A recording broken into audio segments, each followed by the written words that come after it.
High পৃথিবীর মানুষ, আসসালামু আলাইকুম। কেমন আছেন আপনারা? আশা করি ভালো আছেন। আখির হাতের সবকিছুর পক্ষ থেকে আপনাদেরকে জানাই স্বাগতম।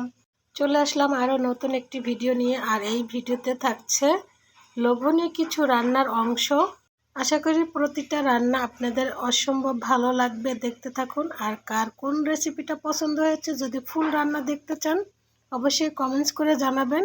আমি ইনশাল্লাহ ফুল রান্নাটা আবার দেওয়ার চেষ্টা করব। এই রান্নার পিকগুলো আপনাদের সাথে শেয়ার করেছিলাম, কিভাবে রান্না করেছি আর কি কি দিয়েছিলাম সেটা তো শেয়ার করিনি। পটলের খোসা দিয়ে চিংড়ি ভুনা করেছিলাম, কিভাবে করেছি দেখতে থাকুন। আমি দুঃখিত বন্ধুরা, দুই পাশে দুইটা বিল্ডিংয়ে কাজ হচ্ছে, তাই অনেকটাই শব্দ চলে আসছে, ক্ষমা দৃষ্টিতে দেখে নেবেন সবাই। ঘরে থাকা উপকরণ দিয়ে আর টক দই দিয়ে চমৎকার করে এই রেসিপিটা বানিয়ে নিয়েছি। অনেকেই ভাবতে পারেন এখানে সামান্য একটু চিনি দিলে ভালো হতো, তার জন্যই আমি ভেবেছি একটু সস দিয়ে দিই। সসের চিনি আছে, সস আর চিনি একসাথে টক দইয়ের সাথে কালারটাও সুন্দর আসবে আর খেতেও টেস্ট হবে। আর এই সসটা নিজের হাতে বানানো, 2 টেবিল চামচ মতো দিয়ে দিলাম। প্রতিটা উপকরণের নাম যদি আমি সিরিয়াল বাই সিরিয়াল আপনাদের সাথে বলতে থাকি তাহলে ভিডিওটা অনেক লম্বা হয়ে যাবে, তাই ছোট ছোট করে কাট করে আপনাদের সাথে শেয়ার করলাম। ঘরে থাকা উপকরণ দিয়েই শুধু বাড়তি ছিল টক দই। পটলের খোসা দিয়ে একবার এইভাবে ট্রাই করে দেখবেন, খুবই দুর্দান্ত এই রেসিপিটা ছিল।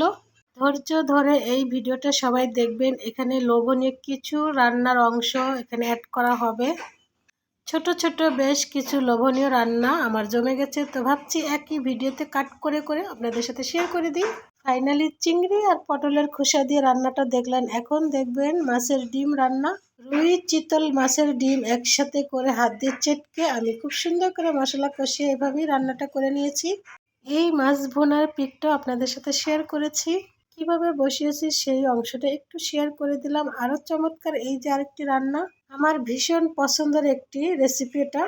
আমার যখন একটু টক টাইপের রেসিপি খেতে ইচ্ছে করে তখন এভাবেই যে কোনো মাছ দিয়ে আমড়া দিয়ে রান্না করি। আর যখন আমড়া উঠবে তখন তো মাসে একবার হলো এই রেসিপিটা আমি রান্না করব।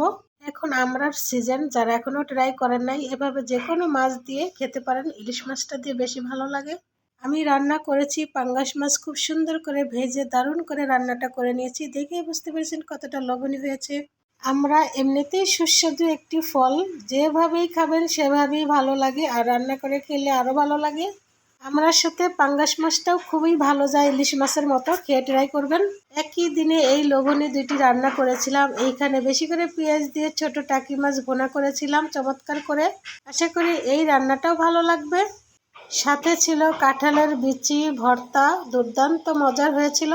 এখন যে রান্নাগুলো দেখাবো এই রান্নাগুলো একই দিনে 4 তারিখের রান্না। হুজুরে খানা ছিল তাই সেই দিন রান্না করেছিলাম।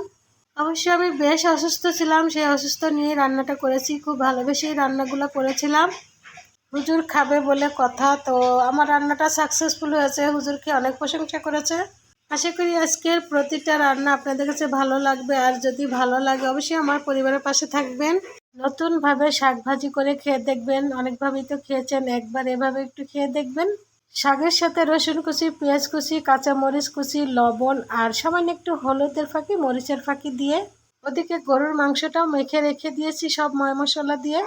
শাক ভাজির ফাঁকে চিকেনটাও দেখিয়ে দিলাম কেমন হয়েছে রান্নাটা, আর চমৎকার করে শাক ভাজিটা করে নিলাম।